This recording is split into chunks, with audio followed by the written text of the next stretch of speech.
Bonjour à toutes, bonjour, bienvenue dans cette édition spéciale de la matinale LCI Week-end. Après l'attaque hier soir, il était à peu près 21h dans Paris, rue Monsigny, près du quartier de l'Opéra. Édition spéciale avec toute la rédaction, nos envoyés spéciaux, mais également Tiffaine Piogier du service police-justice. Bonjour Tiffaine.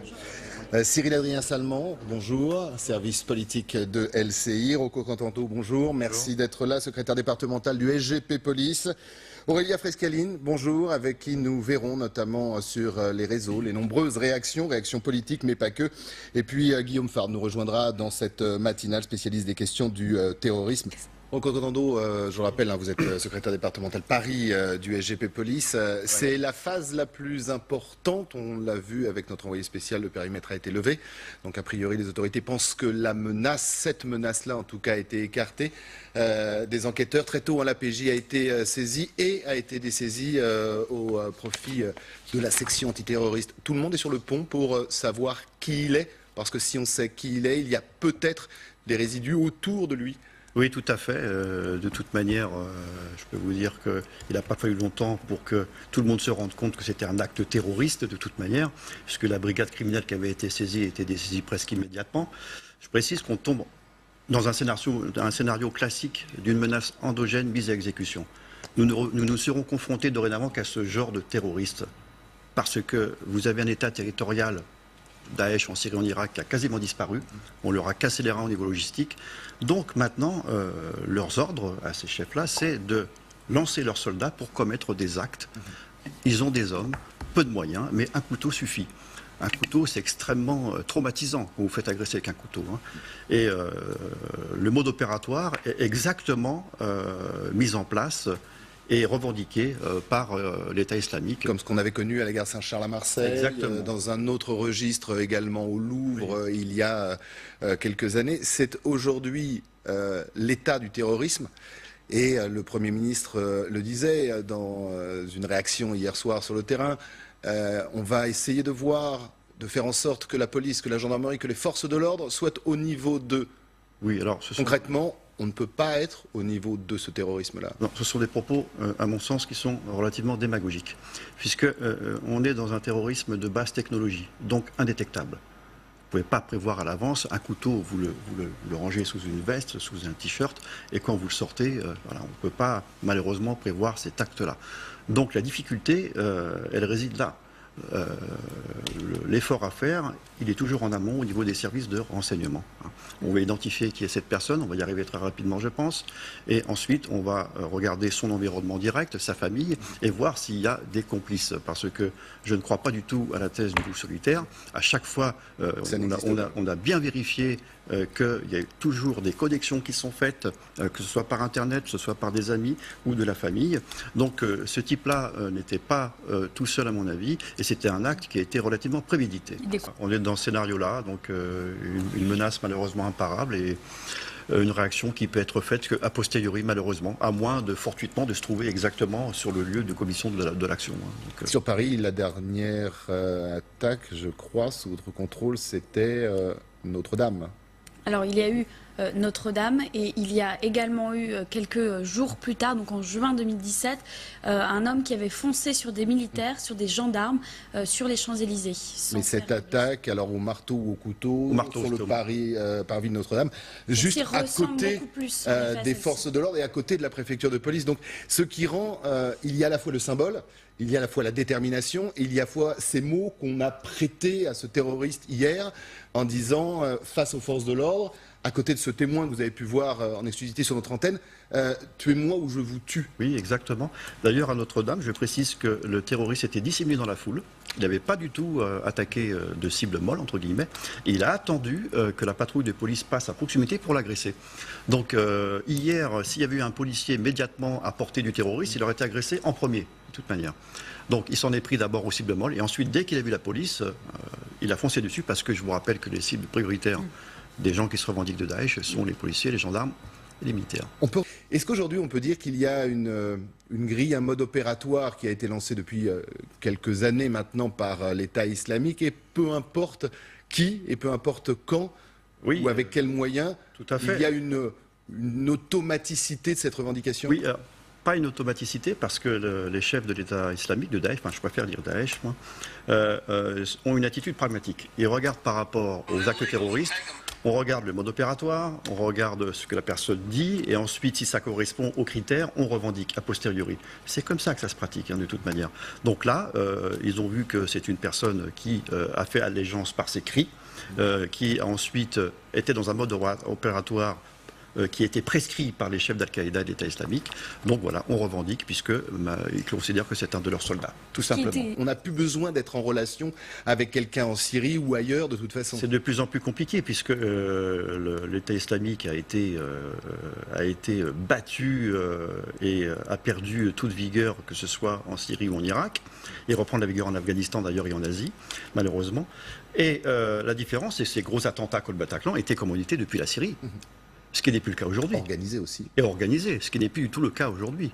Mais on est, comme vous le dites, plus sur le même type d'attentat. Aujourd'hui, un simple couteau, un cri, une revendication. Ce sont exactement les ordres que donnent les chefs d'Al-Qaïda. Ils disent texto, nous avons peu de moyens dorénavant, mais nous avons beaucoup d'hommes. Voilà ce qu'ils disent. On est dans toutes vos capitales et on peut vous frapper à n'importe quel moment. Le périmètre est totalement dégagé, même si elle le précisait, il reste quelques traces au sol. Ça veut dire que les policiers ont fait rapidement leur travail hier, qu'il n'y a pas plus. Quand on connaît l'urgence d'identification d'un terroriste, c'est tout simplement pour faire ce que l'on appelle son entourage. Exactement, les collègues ont fait leur travail d'une manière d'ailleurs admirable. Et j'en profite pour rendre hommage aux collègues du 3e arrondissement, parce que je peux vous dire que le 3e arrondissement de Paris, le commissariat du 3e et du 2e arrondissement de Paris, vont à terme fermer. Donc actuellement, ils ne sont pas du tout abondés en effectifs. Je fais une petite digression, mais c'est important. C'est important parce qu'on en reviendra sur les moyens justement de police et notamment les mots du Premier ministre. Il faut savoir que les commissariats du 1, 2, 3, 4e arrondissement vont fermer et vont se retrouver dans un hôtel de police unique sur le 3e arrondissement. Une mutualisation, c'est ça ? Une mutualisation, voilà. On en pense qu'on en veut, mais en tout cas, c'est quelque chose, à mon avis, c'est une paupérisation du service public. Mais ça n'engage que moi. Et c'est important de le souligner parce que, vous voyez, ça a tapé en plein dans le centre de Paris sur des endroits où les policiers ne sont pas abondés en effectif depuis un certain temps. Donc ça, c'était à préciser. Et pourtant, justement, Édouard Philippe, on va l'écouter, le Premier ministre a salué cette rapidité des forces de l'ordre. On l'écoute. Nous voulons dire combien la France est déterminée, absolument déterminée, à ne céder en rien aux menaces que des assaillants veulent faire peser sur elle. Nous souhaitons apporter des réponses fermes, claires. Nous souhaitons faire en sorte que les forces de police et les forces de gendarmerie puissent être à la hauteur de la tâche. Elle est immense, mais ils sont remarquables. Je veux encore une fois dire toute la confiance et toute la fierté que nous pouvons placer dans les forces de police et dans les forces de gendarmerie. Deux choses dans ce que vient de dire le ministre de l'Intérieur, c'était hier soir, quelques minutes après les faits, pour Cyril Adrien-Salmon et Rocco Tondando. La première, le Premier ministre dit clairement que ce n'est pas un hasard, mais presque, c'est-à-dire que le périple de cet individu pouvait continuer si une patrouille ne s'était pas trouvée sur son chemin. Il faut savoir que ces individus-là auraient frappé jusqu'à mourir, puisque à terme ils veulent mourir.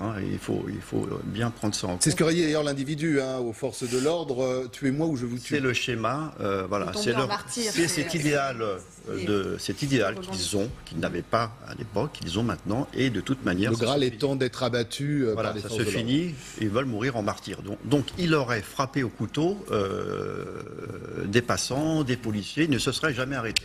Oui, alors tout à l'heure, effectivement, j'ai parlé d'état d'urgence. Alors certes, l'état d'urgence, c'est un débat en ce moment sur le rétablissement. On en parlera avec vous, notamment sur les réactions politiques, mais le plan Vigipirate existe toujours. Entendons-nous d'ailleurs, est-ce que quand on voit le Premier ministre sur place qui parle de ces forces de l'ordre qui sont intervenues rapidement, outre ce que vous nous avez dit tout à l'heure sur l'état des forces, est-ce que l'on peut dire que rétablissement ou pas de l'état d'urgence en France aurait changé quelque chose? Non, je pense pas. Ou est-ce que face à ce terrorisme-là, comme vous nous l'avez dit aussi, comme on le répète bien souvent, il n'y a rien à faire? Vous pouvez graduer l'état d'urgence au maximum. Pour ce genre de terrorisme, je vous le répète, une base technologie donc indétectable. c'est pas possible. Je vous rappelle que beaucoup de lois de l'état d'urgence ont été reversées dans le droit commun. Hein. Finalement, même si on n'y est plus. Je peux vous dire que, je vais rajouter quelque chose, c'est que ces effectifs de voie publique, je voudrais leur rendre hommage, parce que dans la doctrine d'emploi de la police nationale, ils ne sont pas considérés comme primo-intervenants.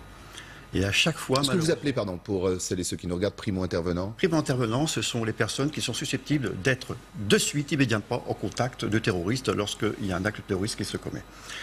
Et les effectifs de voie publique, le service général en l'occurrence, le policier dit classique, n'est pas considéré comme primo-intervenant. Et puisqu'il n'est pas considéré comme primo-intervenant, il n'a pas le droit à faire certaines formations qui, au demeurant, seraient très utiles dans ce genre de cas. Je vous en cite une, le stage tuerie de masse, par exemple, qui est en place dans la police nationale. On appelle ça le TDM2, tuerie de masse numéro 2, qui est un stage qui est fait, qui est pratiqué, concernant un individu isolé, avec un couteau. Ce qui est malheureusement de plus en plus le cas, et hier soir à Eh bien, Paris, ces collègues-là n'y ont pas droit. Donc, c'est bien beau d'avoir des commentaires, des tweets, ça devient une sorte de marronnier, mais à la fin, c'est agaçant. Ce qu'il faut, c'est des actes. Et les actes, ils peuvent être très simples, nous, on le dit. Déjà, considérer que les effectifs de voie publique soient considérés comme primo-intervenants et bénéficient de stages.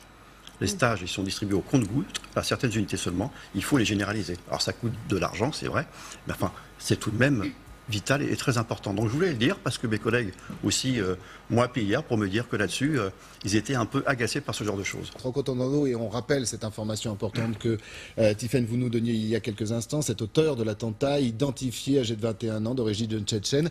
Ses parents sont actuellement en garde à vue. On va revenir sur cette rapidité d'enquête, notamment sur le fait qu'il aurait été identifié grâce à ses empreintes.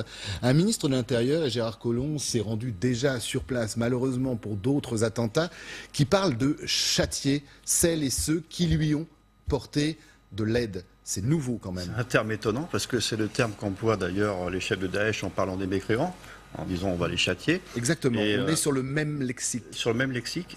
Et aussi, j'interpréterais ça comme une forme d'exaspération aussi du ministre. On voit que c'est pour qu'il lâche ce mot-là, c'est qu'il y a une forme d'exaspération à mon avis. Dans les heures à venir. Rocco Cotanto, fichier S, ou dans cet autre fichier, des personnes particulièrement suivies pour des faits justement ou des suppositions d'appartenance à des groupes terroristes, parce qu'il y a une course contre la montre qui a été engagée à partir du moment où cet individu a été identifié parce qu'il peut avoir des complices. Vous et moi partageons ce sentiment que le loup solitaire n'existe pas. Donc on risque peut-être de le découvrir dans les minutes à venir. Surtout que le fait qu'il soit d'origine tchétchène n'est pas anodin. Je vous rappelle que c'est un des fiefs du djihadisme en Tchétchénie à l'époque.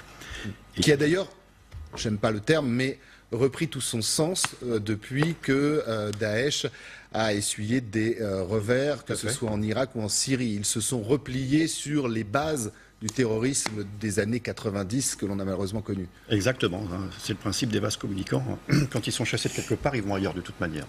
Ce qui est fait là, il y a une course contre la montre. La police déjà a exploité donc tout ce qui est déjà sur le cadavre et ensuite tout l'environnement. Donc les moyens informatiques, on va voir, les perquisitions à son domicile, sa famille, ses amis, et on établira les connexions. Et ensuite, ces connexions-là seront interpellées, mises en garde à vue, et on établira peut-être d'autres connexions. Donc il y a une course contre la montre, et à mon avis, d'autres gardes à vue vont suivre. Rocco Cotanto, comment ça se passe justement? Admettons que ce ne soit pas les empreintes digitales, ce sont des fiches de police dans l'ensemble des fichiers, que ce soit les fameux fichiers S ou que ce soit la prévention à caractère terroriste, qui est un autre fichier qui regroupe un ensemble de personnes. Il y en a quelques centaines aujourd'hui en France qui, de près ou de loin, mais plutôt de près, sont en contact avec la mouvance terroriste. Oui. Et là, on identifie comment le travail des enquêteurs, à l'heure où nous parlons, c'est une course contre la montre, notamment parce qu'il peut y avoir des complices? Alors oui, il peut y avoir des complices, sans doute d'ailleurs dans ce cas de figure. S'il n'est pas reconnu grâce aux empreintes, il est reconnu par son visage. Il y a une photographie aussi. On peut ensuite regarder par rapport sur tous les fichiers. Il est forcément identifié puisque ses parents sont en garde à vue. Donc là, c'est un fait mathématique. Et même s'il n'a pas commis de délit, il peut être fiché, par exemple fichier S, on ne sait pas encore, on le verra plus tard, mais parce que la fiche S n'est pas une preuve de culpabilité ou d'avoir commis un délit, c'est juste un signal d'alerte où à un moment donné, il y a eu potentiellement une atteinte à la sûreté de l'État. Mais identification très rapide. Très rapide. Donc entendons-nous tout à l'heure, vous nous disiez exaspération, le mot vous l'avez repris à l'instant, du ministre de l'Intérieur. Et si on revient dans la chronologie, et des Français, à minuit, président a lâché le mot, pour que tout le monde ait bien compris, il s'agit d'un acte terroriste. Ce ras-le-bol, il est partagé, ça va peut-être être un nouveau vocabulaire de l'exécutif. Moi, je pense que oui. Et puis, n'oubliez pas que déjà le gouvernement a été critiqué récemment avec l'histoire des black box sur les manifestations. Donc, il y a une volonté aussi de montrer les dents par rapport à ça. Je peux vous dire que aussi mes collègues sont beaucoup exaspérés. Hein. C'est un autre débat aussi parce que moi, je leur rends hommage, mais je peux vous dire qu'ils sont sur le pont H24. Hein. Donc là aussi, il y a un effet de fatigue. Et ces collègues-là, c'est un autre débat, mais ont vraiment besoin de reconnaissance sociale. On nomme les choses aujourd'hui. On ose nommer les choses. On parle de terroristes islamistes quand il faut nommer de terroristes islamistes. Et on parle très rapidement de terroristes. Et là, maintenant, on dit châtier celles et ceux qui l'ont soutenu. C'est un peu original comme terme, effectivement. Je pense que, par exemple, M. Cazeneuve n'aurait jamais employé ce terme-là. Mais moi, je l'interprète comme une exaspération, un ras-le-bol aussi. Mais bon, après, il faut des actes aussi. Hein, et c'est pas le tout d'exprimer des mots, mais il faut des actes.